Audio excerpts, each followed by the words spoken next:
The 2020 network presents REAZNS, a mental health summit. I'm Dee Jones. And I'm Terrence Battle. And we are here to be facilitators and moderators for the mental health summit for today. I'm looking forward to just being able to connect with other individuals that'll be a part of the panel and talk about topics that are, essentially affecting all of us on a mental health level. So stay tuned, buckle up. Might get a little intense, but hey, we're gonna work through it. Yeah, and I look forward to having these conversations with these guys because, man, don't get to talk to each other as much as we should. And we'll see where things can go and see what we can process emotionally and find out what being a man really is at this point in time in 2024. What, 5? Yeah, appreciate it. All right. One more time.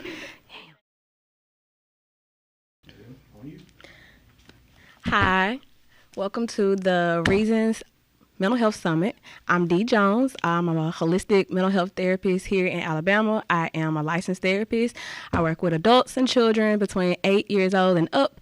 And this is the panel of individuals that'll be joining me today and discussing different topics. We have the topic jar about different things in reference to mental health, as well as the chaos jar. Now, this is the jar that's going to kind of shake things up. Each person gets 2 opportunities to pull from the chaos jar, and it's kind of just to throw off the topics, to change it if necessary. But we'll have the chaos jar to be able to kind of shake things up if need be. And I'll have unlimited times to pull from the chaos jar if need, in between different topics that we're discussing if it gets a little too deep. So sit back, enjoy, and they'll introduce themselves to you. So we'll start with you. Hi, I'm Arielle Bryant. I am a licensed marriage and family therapist. Didn't tell nobody that. I am licensed in Michigan and in Rhode Island, but I live in Alabama. I like to, not live where I work. I'm excited to be here. Love it. Everybody know me as No Ankle Jones. But everybody also know me as their friendly first responder. Also in nursing school. Do want to be a psych nurse. So if you crazy, come to me. Come to them and come to me. Yes. But we gonna be fun together. I'm so weak. Oh, goodness. What's up, you guys? It's your girl, Rave, the Gemini. Y'all already know I got 1,000 faces and be in 1,000 places and have everything in the world to say. I'm a podcaster, content creator, actress, writer, all of the above. So, yeah, I'm looking forward to this because I want to see who's going to pull for the chaos jar first. All right. Well, we'll get started with going from different topics. Everybody can get the opportunity to pull from the chaos jar first or from the topic jar. It's up to you. But we're going to start from my right with Miss Ari. Here go. Okay. I'm going to start with the regular topics. All right. Okay. Start easy. Just easy. Yeah, Okay. settle it out first. All right. Give us a little Okay. taste. All right. Let's see. Oh. The very first thing I pulled says chaos jar. Well, All right, then. It wanted us to shake things up a little bit. All right. Oh, goodness. Chaos in the beginning. In the very beginning. Clearly. That's only fitting. It feels right. I think we all wanted that anyway. Yeah, So. Yeah, low key. The little dark side of us is like chaos. Thank You're you. welcome. Ooh. Okay. You get the chance to undo one event from your life. What would it be? Ooh. Oh man, do I start this? Mm-hmm. One event from my life. I know what the answer is. I don't know if I want to say it, but I know what it is. The very first relationship that like my first love. I think that one, I wasn't ready. And it ended up being such an influential part of my life. I wish I would have waited a little bit, just a little bit. Mm-hmm. But at the same time, influenced where I went to school, and influenced what degree I got.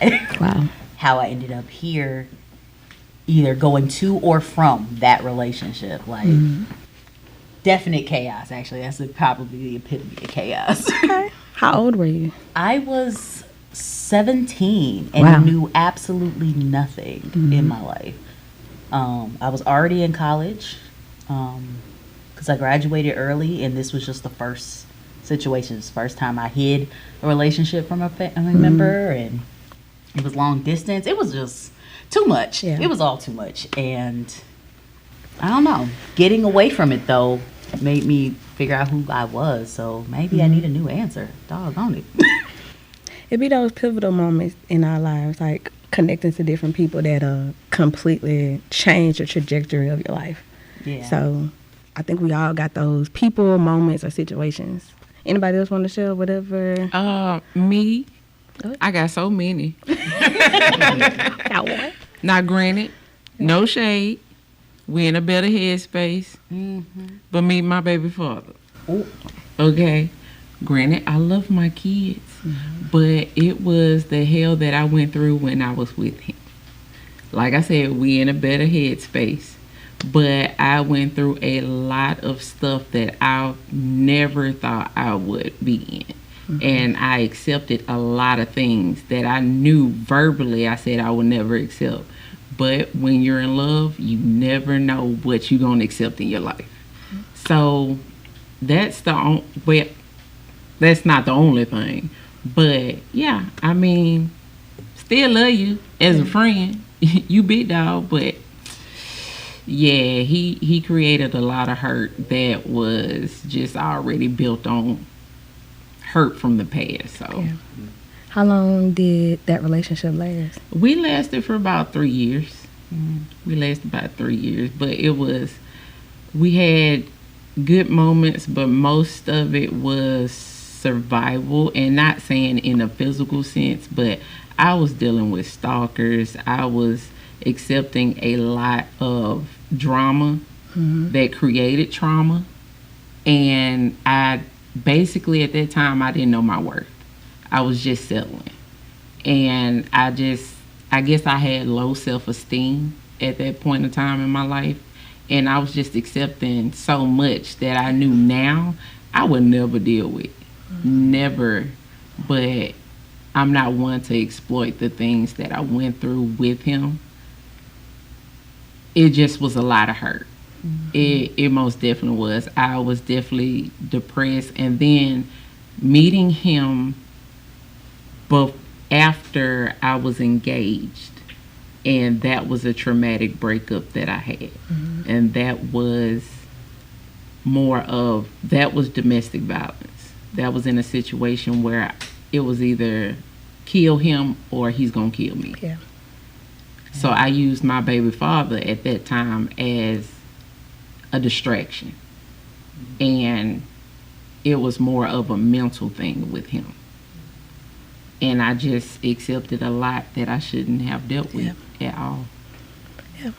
I think if we're being honest with ourselves, look at it. You said you was in a traumatic relationship prior to that and got hooked up with somebody else, trying to take your mind off of that. Yeah. But you hooked yourself right up with somebody else that caused a whole lot of traumatic stuff too. Yeah. If we don't give ourselves that time to heal and work through and process the stuff that went through from one situation to the next, we ain't gonna do nothing but run back into it in a different form. But it's the same thing. It's stuff within from that situation to this one that we're not seeing that, hey, it's something within you that's attracting that to you. Yeah. It's pulling it to you. So Also, fear of being lonely.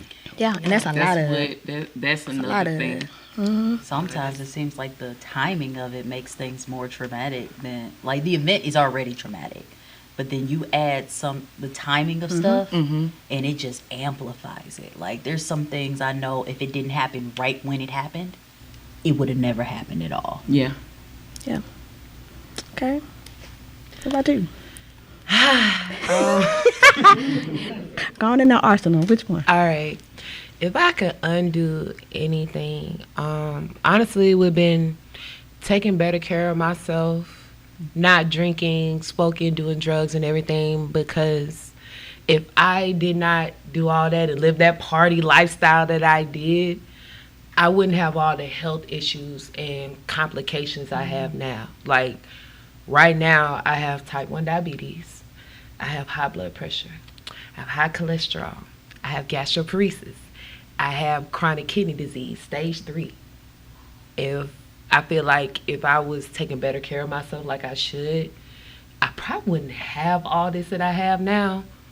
But at the same time, me having this helped me get better. And it shows like, hey, a lot of people that have these illnesses, they feel like they can't do nothing. They're just hopeless. Like, oh, I can't do this because of this. I can't do this because of that. And I'm that person like, hey, you can still do it. It's still possible. I'm still going to be wealthy in my own way. Wise. Yes, health is wealth. Yes. Anyway, so I think that'd be the main thing I probably would undo mostly because I was partying. I love that. I love it. I love that you looking at it like inspiration to other people. Because a lot of people think that, oh, I got something, that's it. It's over. I can't do nothing else I want to do, but you are living that through for everybody. I felt like that though. I felt like people don't want to talk about it. They scared to death. They be like, oh, I'm gonna die at early age. I'm gonna this, that, and it's like I try not to look at it like that. It's like, hey, if I take these steps, I'm gonna live longer. I just gotta take that extra responsibility. Yeah. So love it. That's what I gotta do. For me, I'll say, and this is pretty dark, but it is what it is. I like being honest. I would say the one thing that I would change is trying to take my own life. Because why are you doing that? You're needed. And sometimes life pressures can get so overwhelming to, yes, even me as a therapist, I was like, I don't want to be here no more, deuces. But God had bigger plans, a greater purpose for me. And running from it wasn't going to, change that. I just had to find another way to kind of deal with the pressures that were going on. So working out, eating right, meditating, going to therapy, all these things helped me to be in a better position of taking better care of my health, taking better care of myself. So if I had to change something, it would be that. But even in that, I'm kind of grateful because it helps me to be able to connect with other people that's struggling with that, to be able to say, like, it's okay. Everybody gets to that sad point. Some people actually want to leave, take their own lives, but life goes on. You're needed, and if you can overcome whatever that is that you're going through, it's going to get better. It always does. Everything always get better. So that's what I have. But we'll go into the next topic. I'm gonna go right here. That first one hit different. Yeah, it was supposed to. I ain't gonna lie, y'all. I had a little tear forming, Right. I was like, no, not that. I'm not gonna be the first person to cry. Pre-water. I refuse to be the first to cry today. Yeah. Oh, it's just a little leak. It was supposed. It wasn't even a leak. It's just It was like right there. Yeah, it was right at the rim. Your eyes So, really moist. So we're gonna switch gears. The question is, the best bit of advice I received was, let's see, the best bit of advice that someone gave me or I received, that I'm an inspiration. Because even when I don't think like I'm doing enough, or I don't feel like what I'm doing, I don't feel like it's significant, to hear somebody say, you inspire me, you are, my inspiration, like I look up to you, that's big. Because it's like, whoa, me? Girl, I'm just Dee. Like, I'm just myself. But, I mean, some people look up to you in that regard. So, whatever you're doing, hey, keep going, because somebody inspired by it. Anybody else? okay, I got one. Go ahead. So mine was, be yourself. A little weird is good.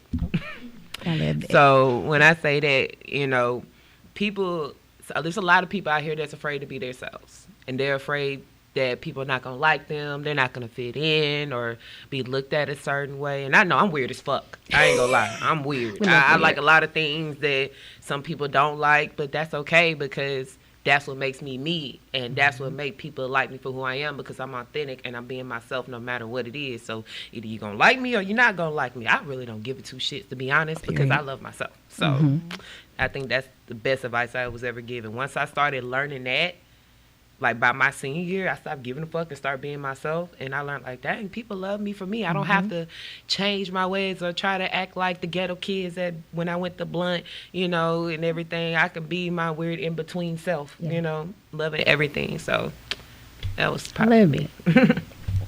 I wouldn't say it's a saying, but my aunt used to say, God rest her soul. They're my dog. But she used to take me out of school. We'll go eat and stuff like that. And she'll say, I work too hard to pay other people out of my pocket for me not to do nothing for myself. I'm about to say that. And every time I get paid, I think of that. I don't care whether it's big or small. What you make, take care of yourself. I granted everybody got bills, but do something nice for yourself. Even if it's just going to the Chinese restaurant, going to the buffet or something. Do something for yourself. You work too hard, 80 plus hours within a paycheck, making minimum wage. Do something for yourself. Granted your bills is paid, you sitting at the house broke. Now you said, do something for yourself, something simple, self-care. Yes. And that's what I looked at it as once I got older. I get what she meant by that every time. Every time I get a paycheck, I always had it in my mind. I'm finna do something for myself. We finna eat a little lavish. We finna go to the movies. We finna do something. Even going to the bar and taking shots. Something that makes you feel good at that moment. People underestimate that. Mm-hmm. I got two things that came to mind. Okay. The one was the best advice I ever received. The other one is my favorite piece of advice. The best advice I ever received was from my grad school professor. And I was actually contemplating dropping out of school. I was midway through the program. The pressure was kicking my ass. Mm-hmm. And I was like, I don't know if this is right for me. I don't know if I can do it. The imposter syndrome was sitting in. Like, I'm supposed to be helping people, but the depression is so bad. How am I supposed to help anyone else if I can't help me? And I remember this man sat there and looked at me. He said, you spend so much time talking about how you're straddling the fence. There is no fence. You walking around with a pole up your ass. The second you pull it out, the better you feel. Just make a decision. Mm-hmm. Whatever you do, you'll be able to make another one after that. But first you have to decide to get the pole out your ass. And then he went right back to whatever he was doing and told me to close the door on the way out. I didn't like that man, but I loved that man. He was very cutthroat. He was the Pretty very much first. one of the realest. Yeah, he was. He was one of the very first men I had ever met in my life up to that point that I trusted implicitly because I knew he didn't want anything from me. He didn't care what decision I made as long as I made one. And I appreciate that. But my favorite piece of advice came in my therapy practice. I was talking to somebody, and I remember hearing myself say, fuck a should. And what I mean by that is we spend so much time and energy and effort and resources trying to do what we think we should, what other people want us to do imposed on us. And it's exhausting, and oftentimes it sucks because they don't have to live with the consequences of whatever that choice is. And so all 2024, that was my motto. Fuck a should. Fuck that. What do I want? What am I willing to invest my energy in? What am I willing to live with the consequences of? Because I gotta live with it. So it helped me set my boundaries. It helped me explore what I liked. It made me more confident to just be like, no, if I'm a step in shit, it's gonna be shit I chose. You better know it. Yeah, I know that's real. You better know it. I like this, and I love it. I think it set me up for 2025 to be a wonderful year. Now that I know what I want to do, I can invest the time and energy into doing it well. Yes. I love that. Look, you said fuck a should, mine is stop shoulding on yourself. There you go. So yeah. I guess we'll move to the next person. So which one you going? I'm going chaos. She's gonna shake it up she was again. finna go for chaos. Off gate. Go ahead. Oh, Lord. All right. What we got? When was the last time you prayed? Oh, A couple days ago. Granted, I don't pray every day, but I do self-reflection. Matter of fact, it was the night of the full moon. And I had to sit there and think about what I've been through this past year. And with relationship problems and family drama, I had to sit there and realize I cannot be the author of somebody else's book when I have not finished writing my own. So I had to pull my energy back from everyone, including immediate family that I never thought I would. And that was basically the last time I prayed. I had to sit up there. This is the season for me. I got to be selfish, I love you. including from my kids. Because how can I ever be a better person for anybody else if I don't even love me? You better say that. Yeah. That is I'm big on That is love. facts. Self-love. The last time I prayed was when we began this thing. So, no, for real. But no, it actually was this morning. Like, I grew up in the church, so it's embedded in me to pray. Like, even when I wake up, because I know I didn't have to wake up.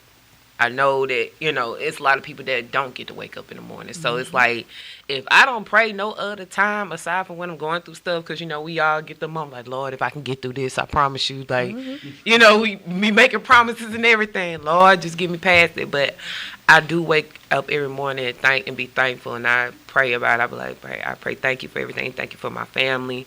I make sure I pray and make sure that I'm grateful for stuff because, it's a lot of stuff that people go through and endure, and sometimes you got to think of the positive and think of the things that you're grateful for. What are the things that are good that's going on with you right now? And first thing, you woke up this morning. Yep. Why not pray about that? So that's my last time for me this morning. When last time you prayed? Literally right before this. Okay. I don't pray. I don't. I grew up in the church as well, but I definitely identify more as agnostic now. I think that the benefit in faith is in believing in something more so than what you believe in. And what I believe in is relationships and the dynamics between people and the effort being put in. I put my energy and my hope and my faith into cultivating the spaces in between more so than in any particular conversation with deity. But I guess that's a relationship too, And so I respect it, but it's never been my preferred way to go about it. I do affirmations more. I do grounding activities. I like focusing on moments more so than prayer. That makes sense though, but I can understand that because I do a balance of both too. Yeah. I have that bad habit of everybody see 111 or 111 to make a wish or make an affirmation at some point. So, but all in all, it kind of goes in together, like you said. It's believing in something. Something. Something. Or at least yourself, at least. If anything, yourself. Yeah, that. I was about to say, God know who I am. He see me. You know exactly what he dealing with. Like if that's what exists out there in the world, we know enough about each other. Yeah. But I like that. yeah. I'm a little different. That's why I say I'm a holistic therapist. Because I grew up in the church as well, but my relationship with my understanding of who God is based on pretty much me getting to know myself. Right. So everything is based on self-love. Everything starts from yourself. Everything comes from you. Everything in our world is a reflection of that. So your interaction with people is you seeing a version of you or things within them that's why I said what's in you that's attracting it to you. Because it's all about you. It ain't about these people that you're interacting with. They're just a part of the reality that you are living in that moment. So for me, when I say I pray, so I'm fighting myself. Yeah. I'm fighting myself on different things that I know that I have to, change. So when I'm having these prayers or these conversations with God, it's literally me fighting myself on things that are trying to help me to grow, or are trying to help me to be a better me, or a better version of me. Because I think I made a post on Facebook a while ago, like, anybody be wrestling with God? which is wrestling with yourself, because Yeah. yourself essentially is trying to get you to be a better version, to stop doing certain things, but you're constantly at war with yourself. Like, I don't want to do that. I don't want to do that. But it's you. I've heard this statement that like we are made in God's image, but I really think a lot of times people make God in their image. The version of them, the version of God that they know, or whatever deity that they know, is the one that feels like the most realistic version that they can get in touch with. But when you talk about self-care and self-love, you mentioned something earlier about needing to be a little bit more selfish. And I love and hate that word so much, because people look at it as a dichotomy between selfish and selfless, and you got to be more of one or the other. Yeah. I started using a term a couple of years ago of self-full, because I like that. redefined what those words meant for me. Selfish, I don't want to be. For me, it means putting my wants over other people's needs, and I don't like the way that sounds. Yeah. Selfless for me means putting other people's wants over my needs, which always ended up getting me hurt. Oh my goodness. Yeah, it is. So I like the term self-full, which for me anyway means putting all needs over all wants, which means sometimes I choose you and sometimes I choose me. It's a balance. It's a balance. It's a balance. You haven't and, defined it. And I'm just trying to be in the middle. Like, just because you want me to do something doesn't mean I'm going to do Yeah. it. And it don't make me selfish because I chose not to, if Right. I'm prioritizing the needs at that moment. Absolutely. And I think a lot of people miss that. Yeah. They I'm miss like- that. It's a learn. It's actually a thing that a lot of people actually go through, just in general, because you be choosing between like some stuff you're not obligated to do. At all. You're not Not obligated. to do a damn I'm not thing. obligated to help you. But I just choose to because I care or I like Exactly. you or whatever the case may be, or if it's beneficial. You know. Yeah. So So That'd like be- now the word selfish don't affect me. I don't give a damn who calls me selfish. Like, okay, yeah, you're right. By your definition, I'm selfish as hell. By mine, I've been self-full and I can live with that. That's right. the petty side of me was like, I'll show you selfish. The petty side of me is like, bitch, I'll show you selfish. I'll show you real I'm quick. weak. So I'm going to throw out a chaos Yes. to kind of shake it up a little bit. So let's see what we got. Name an intrusive thought that you deal with when talking to people. Why is she talking to me? I don't care. Those are really my intrusive thoughts. I'm being honest. But my face, you will never know that. But yes, I definitely be having whole conversations in my head. And because I got a little ADHD too. So Same here. you'll be talking in squirrel. Because I don't know what you were saying. So I'm like, what? Okay. But yeah, that's mine. I'm sorry. Anybody else? I got a ton of intrusive thoughts We all do. that go through my head. It don't always be violent. Wait. I was going to say. Because, like, for real, Jordan, I love you. She was doing my makeup yesterday, and I was like, what if this bitch a serial killer?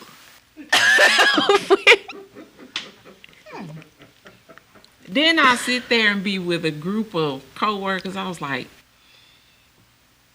one of these motherfuckers racist. I don't know who it is. I have intrusive thoughts and intrusive behavior all the time. And y'all know what I mean. Y'all stood at Mobile Infirmary on them ramps I want to jump. and just look down like, what if I jump right now? Yeah. The call into the void. What if I jump? What if I drop my phone? Don't do it. Don't do it. I Don't do it. do I think it. about it. I ain't gonna do it. I think about it real hard, but I'm like, that shit look like it gonna hurt. Yeah. Yeah. I think I'll just go to sleep. Yeah. Yeah. But my intrusive thoughts be funny. Not always violent. More funny. But sometimes it can be very violent. It depends on who it is. Hold on, I'm snapping out the. Your turn. I was finna get ready and disassociate myself. Bring it back. I'm Come gonna on. feel a little bad for mine because so my intrusive thoughts are a little on the dirty side because I have a dirty mind. I do. I think of some crazy stuff like Booty cheeks. yeah. I thought you was gonna say something about the rapist, not the Oh, therapist. I thought she was gonna say something I about do that. call myself the therapist. with a big, hyphen in the middle between the and because I say either way it goes, you can either leave healed or you can leave scarred. But any way it goes, I get paid for doing my job. Well, damn. Yeah. I was waiting for her to say that, but That's one of them things that might not make it in the fight. But I do tend to have like, it's either dirty thoughts or real in-depth thoughts. So for dirty thoughts, I'd be like, they look like they freaky. I wonder the kind of stuff they into. They look like they into certain stuff or whatever. But then it'd be some in-depth ones where I'd be like, I tend to read people a lot. I have a very bad habit of trying to read folks. So I'll be looking like, what have they been through? How do they feel, about certain stuff, Or it'd be like, how they talk. Why are they so scared? Why they seem so nervous to talk to me? Why they seem so antsy? Why are you so fucking angry all the time? Like, it'd be people that I talk to and I be thinking about stuff like that, Same. It'd be random though. Yeah. But it mainly between dirty or in depth. It'd be the booties. It's no middle ground. It be the booties for No. me. Because as soon as I see a booty, it's like, dang, her booty big. I thought you finna say booty. So Is it I- real? I wonder, is it I am real? my assologist. Yes. And men ain't safe. Y'all the At all. She likes the tan, the thick ass niggas. Both them booties. Just- Y'all do, She Yes, said motorboat. She did. Motorboat. Yes. y'all do something to me, and I love a challenge. Don't tell me you gonna fight me. That's what I want. We gonna hang out later. That's what I want. I don't want you to give it to me willingly. You want to work You don't work. Work for it. We She gonna, said, it's like Tupac said, I don't want it if it's easy. It's gonna be a WWF. Okay. Match up in here. All right. WrestleMania. Chaos. Chaos. I you did. got. I did.